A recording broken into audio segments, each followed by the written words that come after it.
Okay. I'm finally gonna start this fucking shit.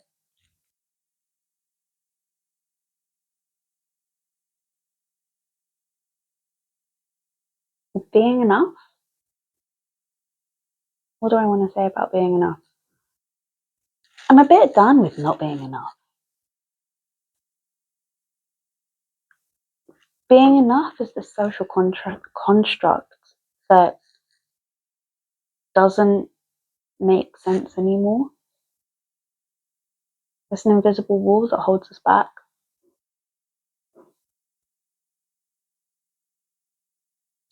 My heart kind of cries a little bit for all of these people, but me included, and I see this in myself of, oh, fuck, I'm not enough, fuck.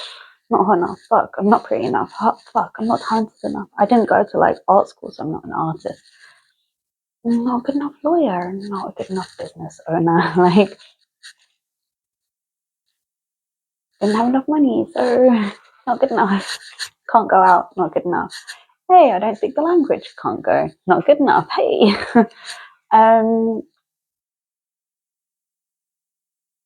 Until physically inside a house doing jack shit apart from going around in my mind,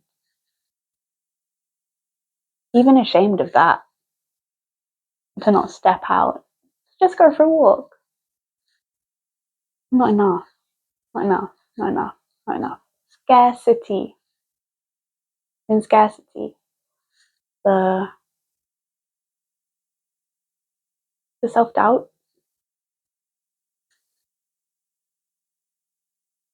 the judgment, that physical wave that goes through a body.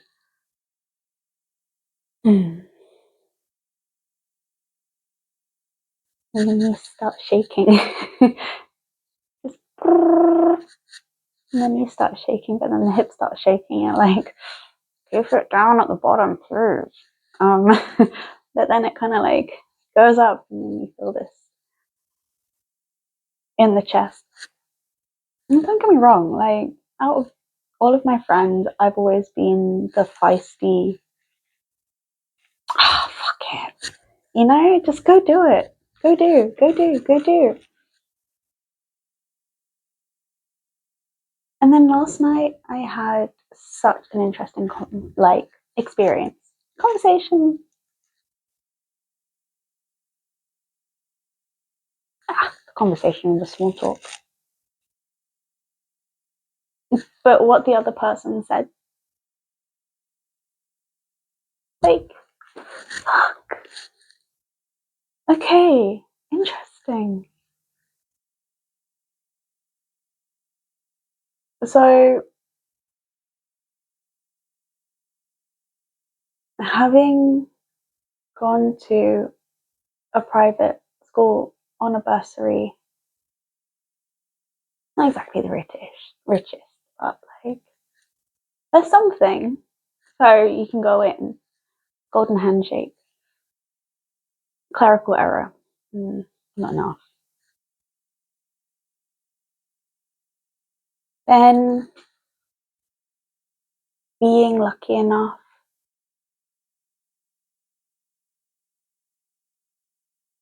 to fly planes at the age of 10 from my granddad, from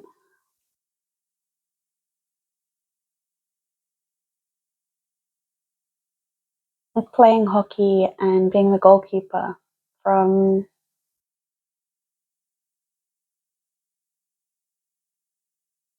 getting, I'm just hearing an owl, the wisdom, from getting into law school, but getting a 2-2. Why? Because I thought property A was property, well, I thought property B was property A. And I panicked. And then I got sexually assaulted. So then I saw the guy who assaulted me in one of the exams, and I freaked out.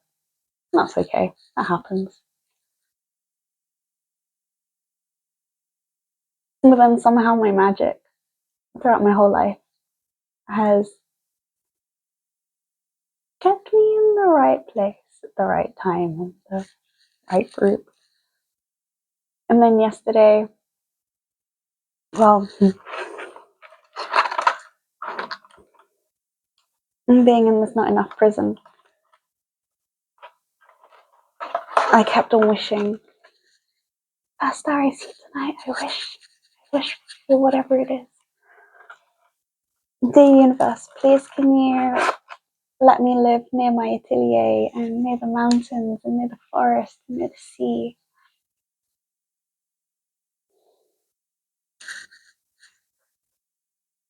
And finally a concussion. Yay! Yay! Knock that shit into your head. Go on, knock it in. And so I end up in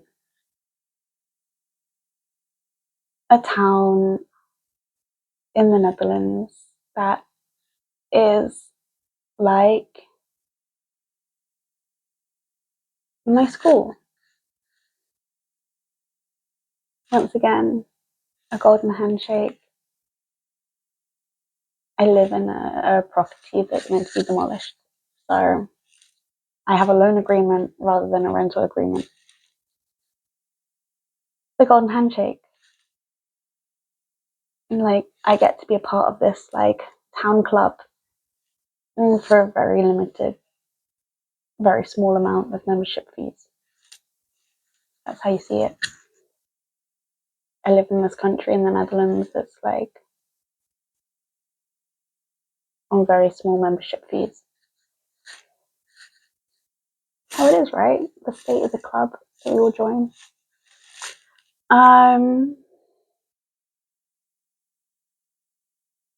Yeah, so last night I went to the local bar, and there weren't so many people, and I was just like bright colors, whereas the rest of the town, the kind of mentality is everyone needs to wear the same and look the same, and everyone's got blonde straight hair, and I've got curly hair, and actually last night I wore it in plaits, and everyone wears their hair down, or maybe in a single ponytail, not in two plaits, like. And then there was just a line of people and me and a friend dancing on the dance floor. Which is kind of cute actually, when you come to think about it. Like, yeah, just two girls, like, yay, dancing, like, la la la. But when you're in that place, people stare. And they stare and they stare. And then they don't know what to do. And then, because I'm me, I'm like, oh, you're staring. What do you want to know? Like, I see you making eye contact with me. So, what is it? Hi, what would you like to know? Hi. Hey, what would you like to know? I'm an open book. Come ask me questions. Let's make friends. Come on. So eventually I start talking to this guy. He's, if I want to be stereotypical, like,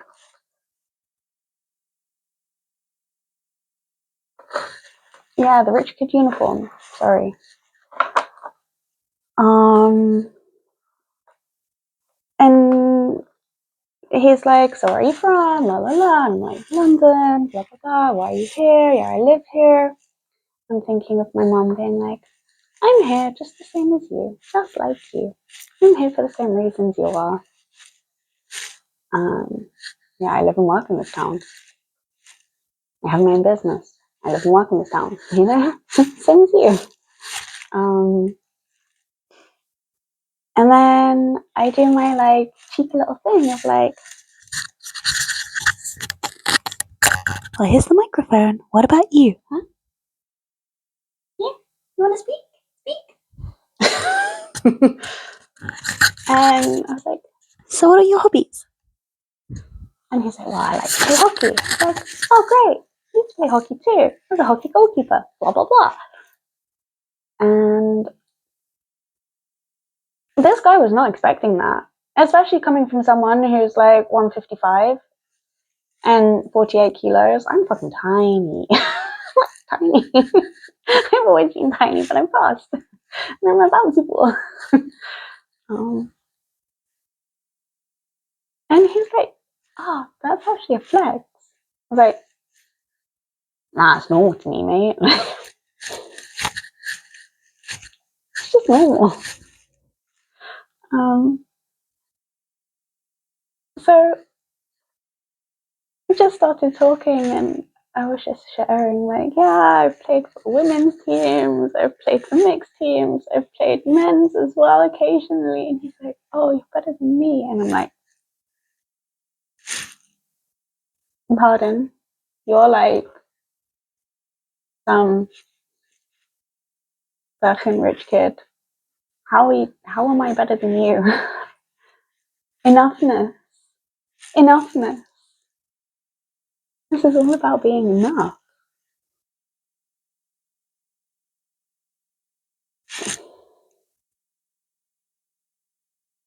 And then somehow it all clicked in a way.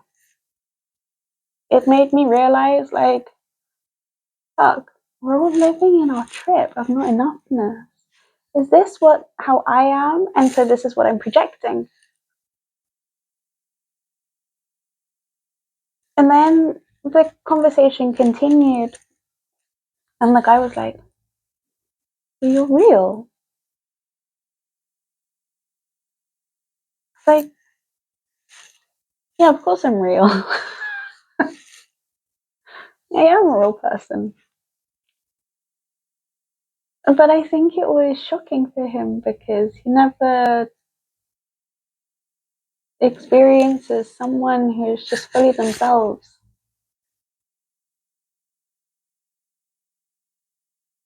And for someone who feels like they're not enough and actually being real and wanting to be more, but actually the enoughness is already enough. Just choosing what I like rather than looking around at other people and what they like and how do I become them. That's already enough. I didn't realize that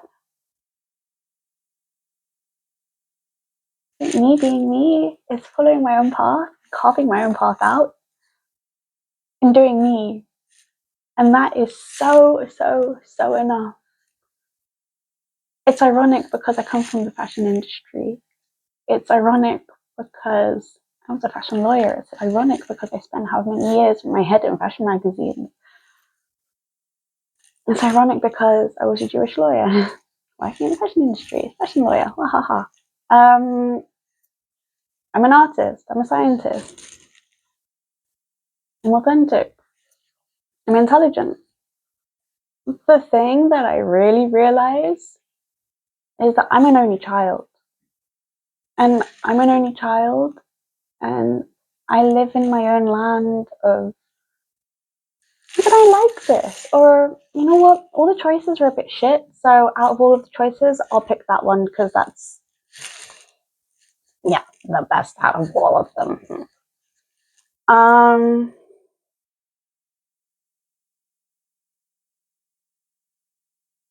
And I make my own clothes and I stand there and I wear them. And that somehow is more than enough.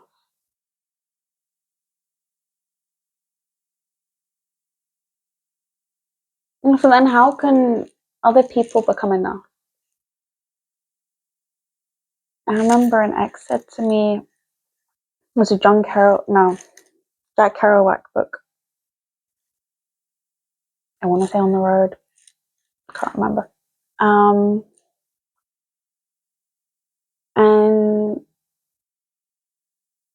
or Dharma Bums. Maybe it was Dharma Bums.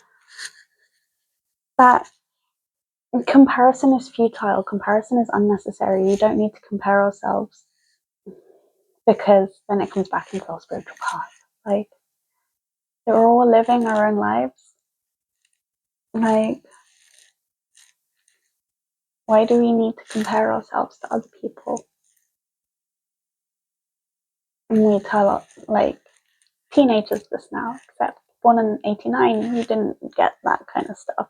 It, especially coming from a Jewish family, it's like, but they're like this, so weren't you? And this whole enoughness, the identity, what can I face about being enough? What can I handle about being enough? Can I face it? Let's like dig into what I can and can't face and find the perfection within that and find the beauty within that. Like,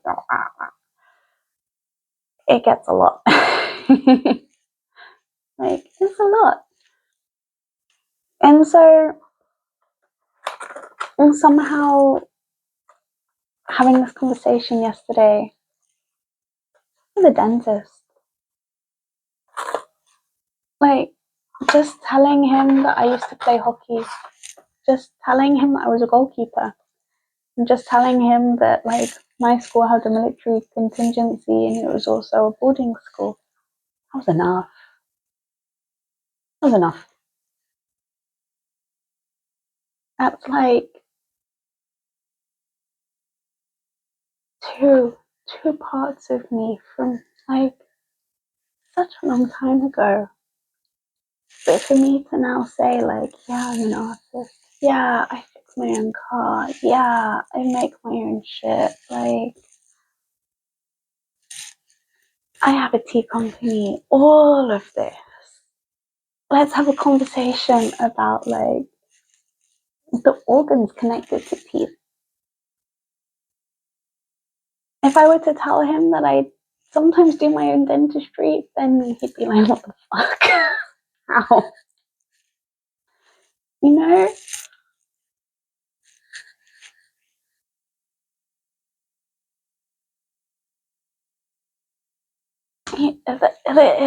Enoughness.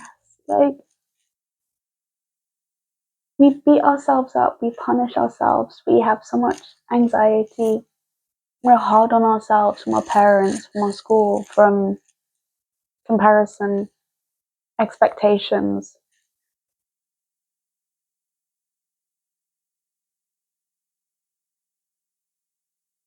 But ultimately, where did that get us? Sitting in a prison again?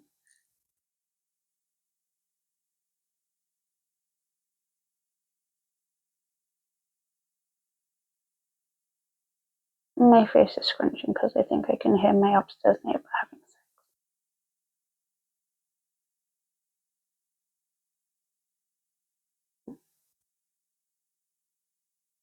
The mess. It's not a mess. I mean, that's a mess. But is it really a mess? Is it like, there's water, there's vegetables, there's coffee, there's L-glutamine, there's lactose-free oat milk, and that was a fucking delicious, like, prawn curry that I made.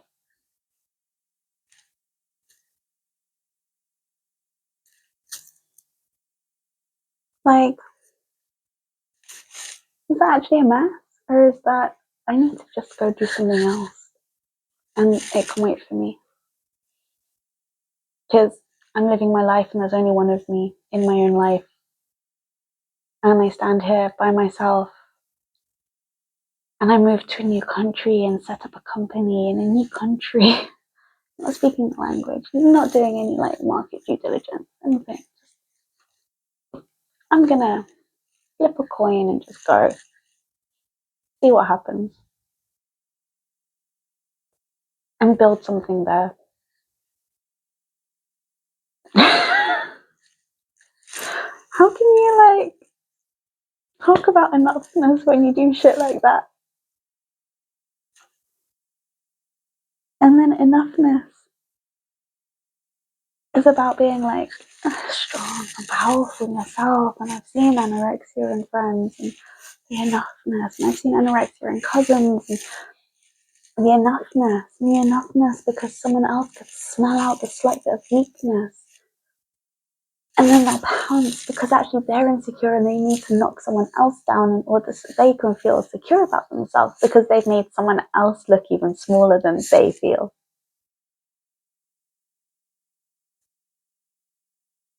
And so for one of these like insecure small people to say, oh, you're better than me.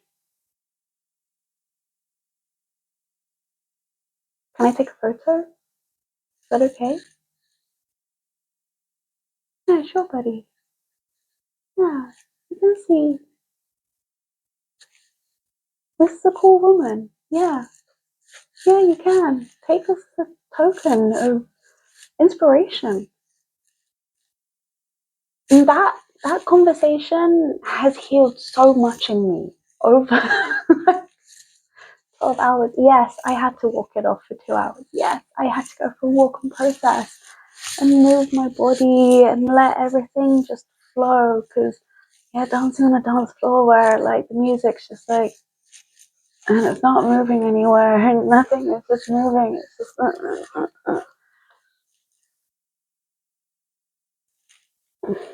walk it off, talk it off. Start talking about how it all feels to understand and have compassion for someone who has so much judgment for others. And if they have so much judgment for others, how are they for themselves?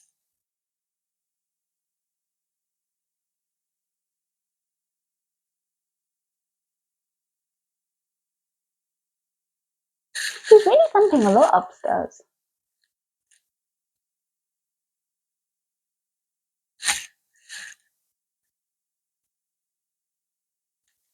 Anyway,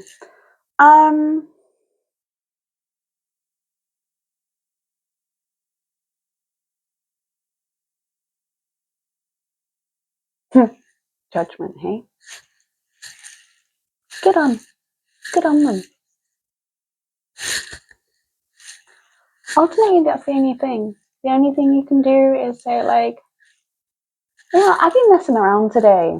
I've been taking a rest day. I've got stuff I want to get done. That motivation, the motivation, keeping the easy wins, just keeping on at the easy wins, just keeping going, just doing. Even this for me right now, I've had it all set up and I've been scared to do it. Why? Because I've got to be so vulnerable.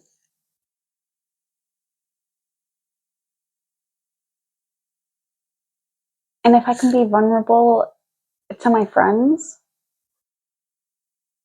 and still hold my head up high and have a laugh and just put it all behind, then why can't I be vulnerable online? I mean, like, what's the worst that's gonna happen? Something that I will say anyway, because honesty is the best policy, you know? It's all good, really. Shame, enoughness and shame.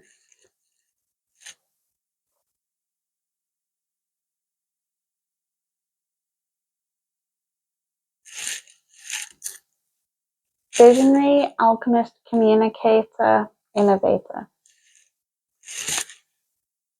So being enough, how are we enough? We tell ourselves we are.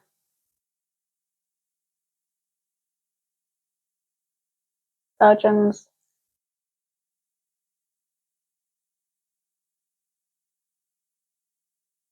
surgeons have to be spot on. Like, is it because there are so many eyes watching that we feel like we're not enough? And that we have to be harder and push harder?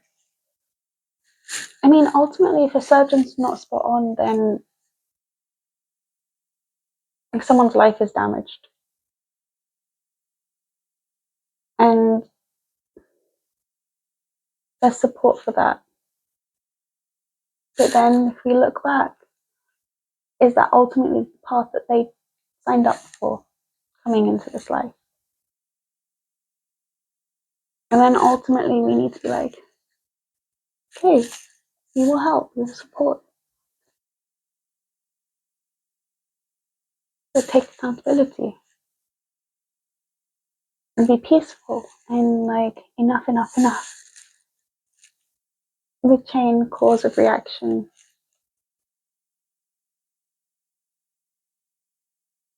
The links.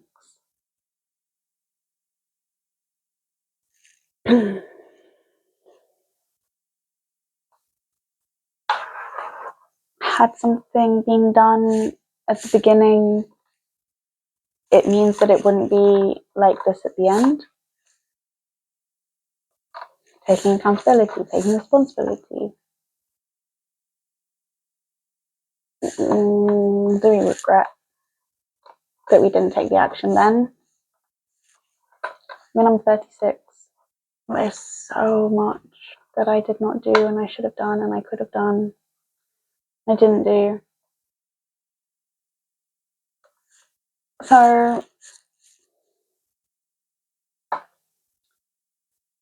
yeah, just start. I met a woman doing her PhD when she was 86. Start.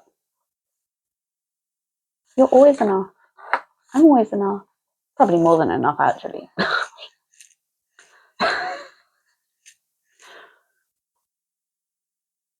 Tailoring what we give out.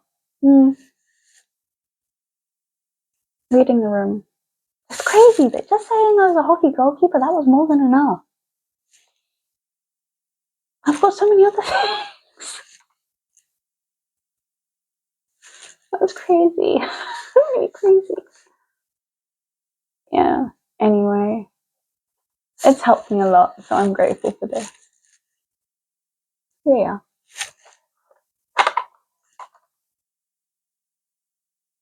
I'm enough. And let's go with this one. I love myself. I love you. If it helps someone, it helps someone. Great.